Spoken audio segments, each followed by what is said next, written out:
नमस्कार साथियों, मैं आपका दोस्त श्रवण जांगेड़ आपके अपने YouTube चैनल स्टडी गुरुजी में आप सभी का स्वागत करता हूं। साथियों, इससे पहले हमने रीजनिंग और हिंदी व्याकरण के जो भी वीडियो बनाए हैं, जो भी टॉपिक्स मैंने आपके लिए बनाए हैं, मैं आशा करता हूं कि आप उनका अध्ययन हर रोज करते होंगे और अपने नियमित जो अध्ययन में आप उनको प्रयोग लेते होंगे। तो साथियों, मैं आज आपके लिए एक नया टॉपिक लेके आया हूं, हिंदी व्याकरण का काल। रूपांतरण में मैंने आपको लिंग, वचन, कारक, अर्थ ये पढ़ा चुका हूं और आज है काल। रूपांतरण में काल है, उसके बाद में वाच्य होंगे, ये हमारे कंप्लीट हो जाएंगे, पूरे हो जाएंगे, रूपांतरण हमारा पूरा हो जाएगा। शब्द रूपांतरण का जो टॉपिक है उसमें उसमें जो टॉपिक थे लिंग, वचन, कारक और अर्थ, ये 4 टॉपिक मैंने करवा दिए। आज 5वां टॉपिक है काल और 6ठा टॉपिक होगा वाच्य। ठीक है, तो फिर हमारा ये शब्द रूपांतरण पूरा हो जाएगा। फिर आगे की जो व्याकरण है वो भी मैं आपको जल्दी से जल्दी कराने का प्रयास करूंगा। साथियों, मैं आपका समय ज़्यादा ना लेते हुए अध्ययन पे आता हूं। इससे पहले अगर आपने हमारे चैनल को सब्सक्राइब नहीं किया है तो सबसे पहले हमारे चैनल को सब्सक्राइब कीजिए और बेल आइकन को दबाइए, जिससे आप हमारे वीडियो सबसे पहले देख सकते हैं, आप सबसे पहले अध्ययन कर सकते हैं। तो चलिए काल का अध्ययन करते हैं। आज काल का मतलब है समय। क्रिया जिस समय में हो रही है उसी को हम क्या कहेंगे? काल कहेंगे। परिभाषा क्या लिखोगे आप इसकी? परिभाषा क्या है? क्रियापद के जिस रूप से क्रिया के होने के समय का बोध होता है उसे काल कहते हैं। क्रिया के होने के समय का बोध होता है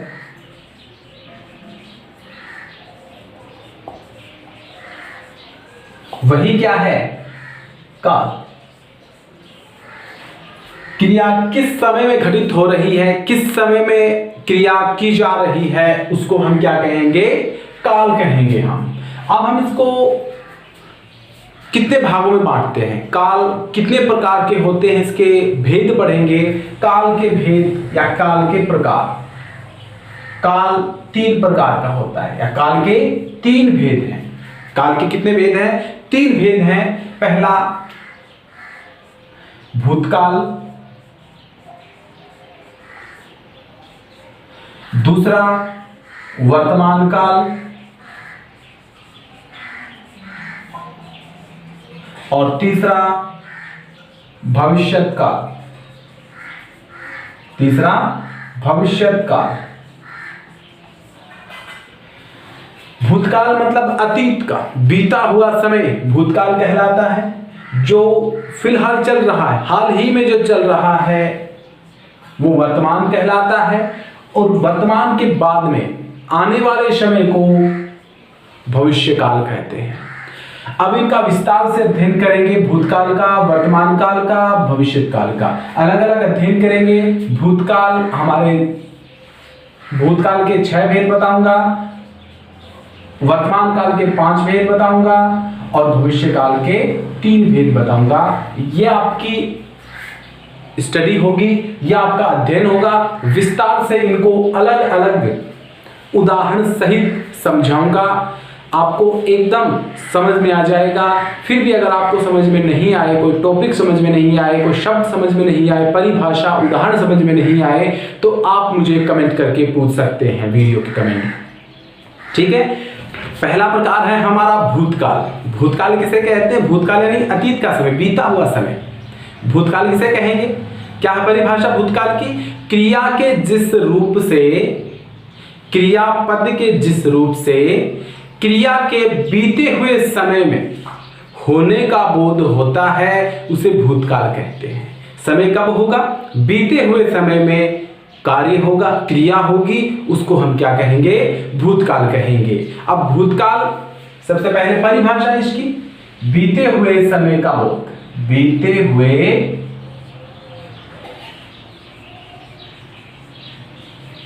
समय का बोध। आपको शॉर्ट में लिख रहा हूं, विस्तार से आपको बोल के बता रहा हूं, आप समझ सकते हैं इसको। क्रियापद के जिस रूप से क्रिया बीते हुए समय का बोध करवाएगी, समय का बोध करवाएगी, उसको हम क्या कहेंगे? भूतकाल कहेंगे। ठीक है, ये भूतकाल की परिभाषा हुई। अब भूतकाल के 6 भेद मैंने आपको बताए थे। कितने भेद बताए थे आपको? मैंने 6 भेद बताए थे। ठीक है, पहला भेद कौन सा है? पहला भेद सामान्य भूतकाल, सामान्य भूतकाल। दूसरा आसन्न भूतकाल,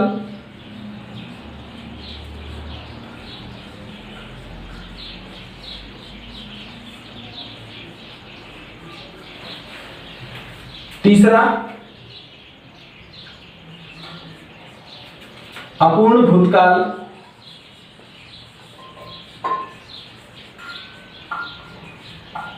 चौथा पूर्ण भूतकाल,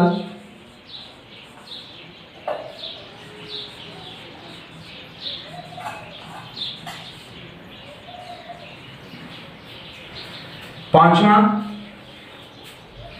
तीसरा है ये चौथा, पांचवा संदिग्ध भूतकाल, संदिग्ध भूतकाल, और चौथा हेतु हेतु मद, हेतु हेतु मद भूतकाल। इसको सशर्त भूतकाल भी कहा जाता है, सशर्त भूतकाल। विस्तार से समझाऊंगा आपको मैं। ये 6 भेद होते हैं। सामान्य भूतकाल, दूसरा आसन्न भूतकाल, तीसरा अपूर्ण भूतकाल, चौथा पूर्ण भूतकाल, पांचवा संदिग्ध भूतकाल और छठा हेतु हेतु मद भूतकाल या सशर्त भूतकाल। अब हम इसको अलग अलग पढ़ेंगे। यहां पे पढ़ लेते हैं। देखिए, सामान्य भूतकाल। सामान्य भूतकाल किसे कहते हैं? भूतकाल का सामान्य बीते हुए समय का बोध होता है, सामान्य रूप से बीते हुए समय का बोध होता है। इसमें समय नहीं दिया गया हो। इसकी पहचान है या, ये,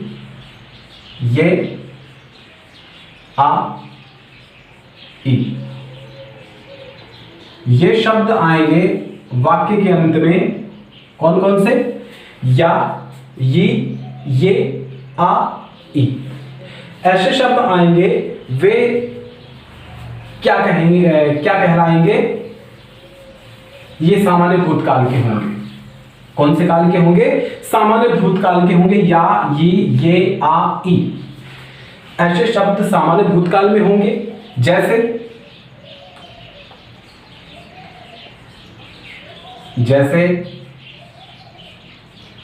राम गया, राम गया, या आ गया। वे घूमने गए, वे घूमने गए, ये आ गया।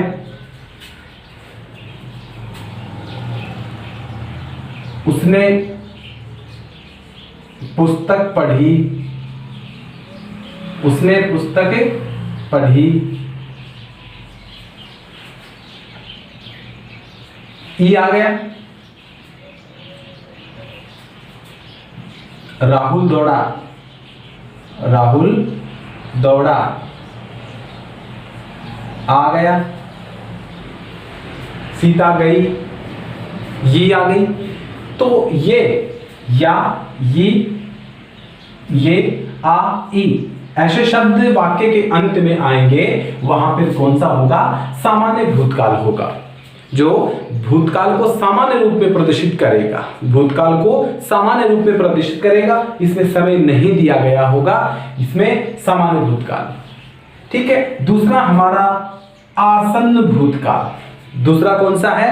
आसन्न भूतकाल। आसन्न भूतकाल किसे कहते हैं? आसन्न का मतलब है निकट। क्या है? निकट। आसन्न का अर्थ है निकट, यानी क्रिया है वो भूतकाल में हुई है, क्रिया है वो भूतकाल में हुई है, लेकिन भूतकाल में भी समय है, वो भूतकाल का जो समय है वो बहुत ही निकटता से है, मतलब अभी अभी क्रिया संपन्न हुई है, अभी अभी क्रिया हुई है। आसन का मतलब है अभी अभी, यानी निकट समय में। तो आसन भूतकाल को आप कैसे पहचानोगे कि क्रिया है वो अभी अभी हुई है, निकट समय में ही हुई है, उसको हम क्या कहेंगे? आसन्न भूतकाल कहेंगे। इसको पहचानने के लिए कैसे पहचानोगे इसे? या है, ये है, ये है।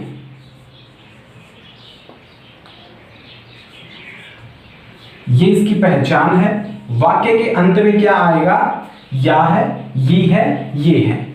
ये शब्द आएंगे, वहां पर आसन्न भूतकाल होगा। जैसे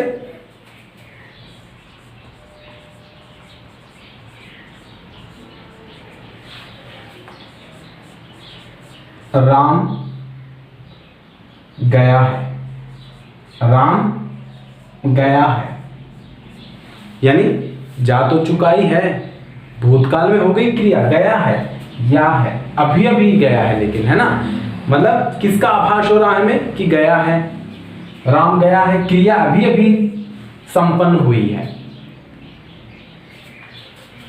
उसने पुस्तक पढ़ी है, इसमें भी अभी भी हुई क्रिया। ठीक है, तो ये राम गया है, उसने पुस्तक पढ़ी है, वे गए हैं, तो इसमें जो क्रिया है वो अभी अभी हुई है, आसन में हुई है, यानी निकट समय में हुई है, वहां पर आसन्न भूतकाल होगा, जिसकी पहचान या है, ये है, ये सभी है। तो ऐसे शब्द आए उसमें आसन्न भूतकाल होगा। सामान्य हो गया, आसन्न हो गया। अब तीसरा है हमारा अपूर्ण भूतकाल पढ़ लेते हैं पहले।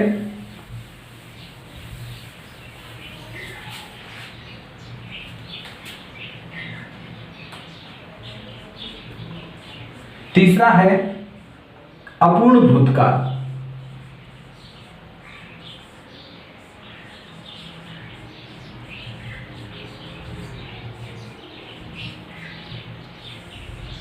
अपूर्ण भूतकाल, अपूर्ण भूतकाल किसे कहते हैं? क्रिया का वह रूप जिसमें क्रिया भूतकाल में हो रही है, जिसमें क्रिया भूतकाल में हुई है, लेकिन क्रिया के संपन्न होने का बोध नहीं होता है, कार्य के पूर्णता का बोध नहीं होता है। मतलब क्रिया हो रही है भूतकाल में, लेकिन वो पूर्णता मतलब कंप्लीट नहीं हुई है, वो पूरी नहीं हुई है, वो अपूर्ण है, उसका बोध हो रहा है। या ये कह सकते हैं कि कार्य की पूर्णता का बोध नहीं हो रहा है, उसको हम क्या कहेंगे? अपूर्ण भूतकाल कहेंगे। जैसे इसको पहचानेंगे कैसे? रहा था, रही थी, रहे थे, ये शब्द आएंगे। रहा था, रही थी, रहे थे आएंगे। जैसे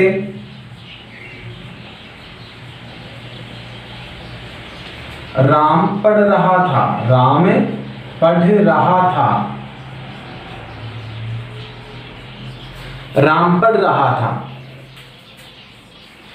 पढ़ रहा था भूतकाल में है, लेकिन कार्य पूरा नहीं, पढ़ा नहीं है, पढ़ चुका नहीं, अभी पढ़ रहा था, अपूर्ण है कार्य।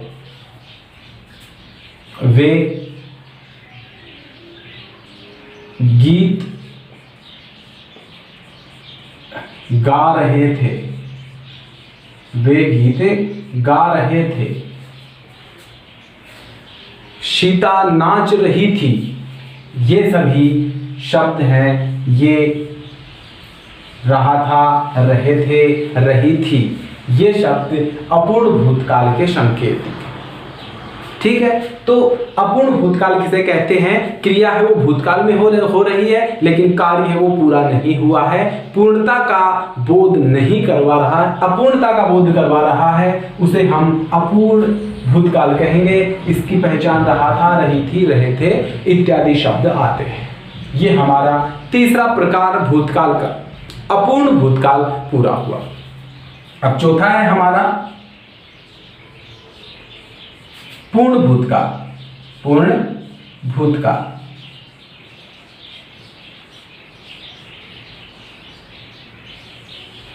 परिभाषा कैसे लिखोगे? क्रियापद का वह रूप जिससे क्रिया के बहुत समय पहले पूर्ण होने का बोध होता है। क्रिया भूतकाल में हुई, लेकिन वो पूरी हो चुकी थी, बहुत समय पहले पूरी हो चुकी थी, उसको हम क्या कहेंगे? पूर्ण भूतकाल कहेंगे। इसको कैसे पहचानेंगे? चुका था, चुकी थी, चुके थे,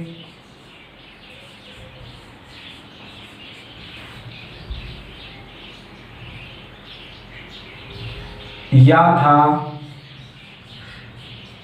ये थी, ये थे, ये शब्द आएंगे। पूर्ण भूतकाल में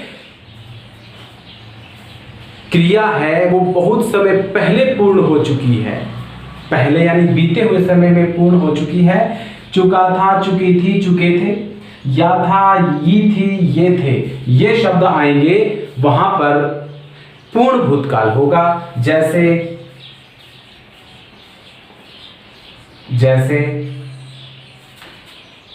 मोहन आया था, मोहन आया था, मोहन आया था, या था, या था, आ गए। वे उपन्यास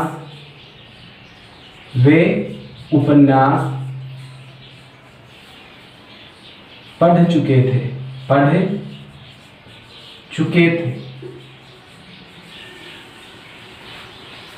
वे उपन्यास पढ़ चुके थे, पढ़ चुके थे। ऐसे शब्द आएंगे। चुका था, चुकी थी, चुके थे, या था, ये थी, ये थे, ऐसे शब्द आए, वहां पर पूर्ण भूतकाल होगा, जिसमें क्रिया है वो बहुत समय पहले पूर्ण हो चुकी है, वहां पर ये भूतकाल आएगा। ठीक है, 4 प्रकार पढ़ लिए हमने भूतकाल के। 5वां है संदिग्ध। संदिग्ध भूतकाल।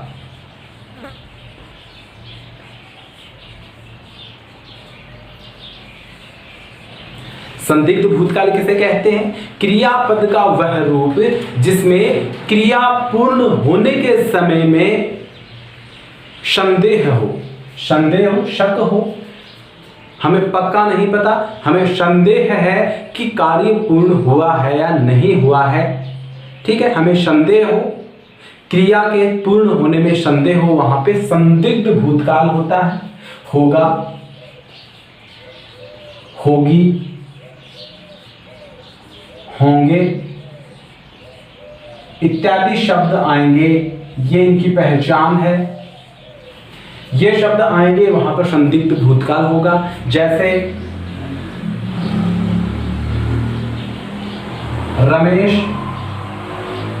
रमेश गांव गया होगा, गया होगा। हमें संदेह है, पता नहीं है गया है नहीं गया है, लेकिन हमें संदेह है कि रमेश गांव गया होगा। वह पढ़ चुकी होगी, वह पढ़ चुकी होगी। इसमें संदेह है हमें। राम ने रावण को मारा होगा, मारा होगा। इन वाक्यों में संदेह है, यहां पर संदेह है। तो संदेह वाले वाक्य, संदेह वाले शब्द हम किसमें करेंगे? संदिग्ध में करेंगे। ठीक है, अगर वो भूतकाल में क्रिया हो रही है तो संदिग्ध भूतकाल होगा। ठीक, ये हमारा संदिग्ध भूतकाल है। अब हमारा भूतकाल का छठा और आखिरी भेद है हेतु हेतु मद या सशर्त।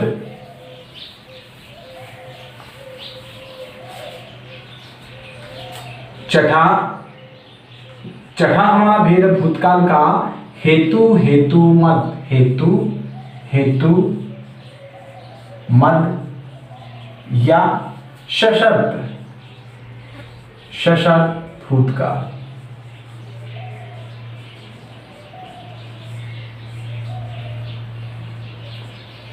हेतु का मतलब के लिए, सशर्त का मतलब, हेतु का मतलब के लिए, सशर्त का मतलब शर्त सहित। देखिए किसे कहते हैं? क्रियापद का वह रूप जिसमें दो क्रियाएं भूतकाल में हो रही हैं, जिसमें दो क्रियाएं भूतकाल में हो रही हैं, किंतु एक क्रिया का होना दूसरी क्रिया के पूर्ण होने पर निर्भर करता है। उसे हम हेतु हेतु मद भूतकाल या सशर्त भूतकाल कहते हैं। क्या कहेंगे इसकी परिभाषा? दो क्रियाएं भूतकाल में हो रही हैं, लेकिन एक क्रिया का होना दूसरी क्रिया के पूर्ण होने पर निर्भर करती है। दो क्रियाएं दी गई हैं, एक क्रिया कब पूर्ण होगी? जब दूसरी क्रिया पूर्ण हो जाएगी तब दूसरी क्रिया पूर्ण होगी, पहली क्रिया पूर्ण होगी। उसको हम क्या कहेंगे? सशर्त भूतकाल। सशर्त मतलब शर्त लगा दी कि दूसरी क्रिया पूर्ण होगी तो पहली क्रिया पूर्ण होगी, के लिए यानी दूसरी क्रिया के लिए पहली क्रिया। ठीक है, जैसे वर्षा होगी तो अन्न होगा, अन्न होगा।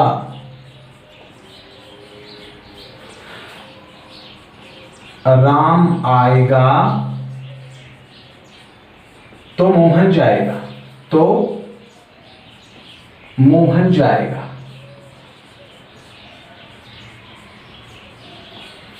वर्षा होगी तो अन्न होगा। अन्न कब होगा? जब वर्षा होगी। ठीक है, एक क्रिया कब पूर्ण होगी? जब दूसरी क्रिया, ये क्रिया पूर्ण होगी। राम आएगा कब आएगा? जब मोहन जाएगा। जब मोहन जाएगा तभी तो राम आएगा। एक क्रिया दूसरी क्रिया पर निर्भर करती है। एक क्रिया कब पूर्ण होगी? जब दूसरी क्रिया पूर्ण हो जाएगी तब। और उदाहरण है इसके, जैसे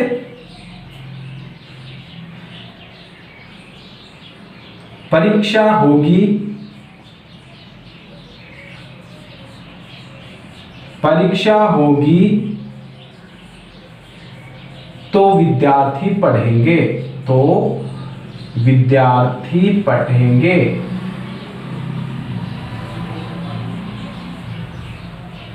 वरना विद्यार्थी पढ़ेंगे ही नहीं। परीक्षा होगी तो विद्यार्थी पढ़ेंगे। विद्यार्थी कब पढ़ेंगे? जब परीक्षा होगी। अगर परीक्षा ही नहीं होगी तो विद्यार्थियों को किसी बात का डर है ही नहीं, क्योंकि फेल या पास तो होंगे ही नहीं वो।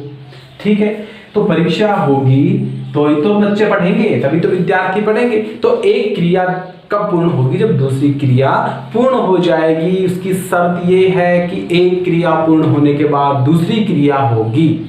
उसमें हेतु हेतु मद या सशर्त भूतकाल होता है। ये हमारा भूतकाल का टॉपिक पूरा हो गया। इसके 6 भेद बता दिए। पहला भेद हमने पढ़ा सामान्य भूतकाल, दूसरा भेद पढ़ा आसन भूतकाल, तीसरा भेद पढ़ा अपूर्ण भूतकाल, चौथा भेद पढ़ा पूर्ण भूतकाल, पांचवा भेद पढ़ा संदिग्ध भूतकाल और ये छठा भेद है ये है हेतु, हेतु मद या सशर्त भूतकाल। ये मैंने आपको 6 के 6 प्रकार इसके करवा दिए हैं। तो साथियों, ये जो 2 भेद बच गए, वर्तमान काल और भविष्य काल, ये मैं आपको कल दूसरे वीडियो में करवाऊंगा, क्योंकि आज करवाऊंगा तो वीडियो बहुत लंबा हो जाएगा, तो हमें अपलोड करने में भी कठिनाई होगी, आप इतना लंबा देख भी नहीं पाओगे। इसलिए ये वीडियो कल के भाग में आएगा। तो जितना पढ़ाया है आप उतना पढ़िए। वीडियो आपको कैसा लगा कमेंट करके मुझे ज़रूर बताएं। अच्छा लगा हो तो लाइक और शेयर जरूर करना। मेरे साथी मेरे चैनल पर अगर नए हैं तो चैनल को सब्सक्राइब जरूर करना। मिलते हैं अगले वीडियो में, तब तक के लिए गुड बाय। जय हिंद, जय माँ भारती, जय हो।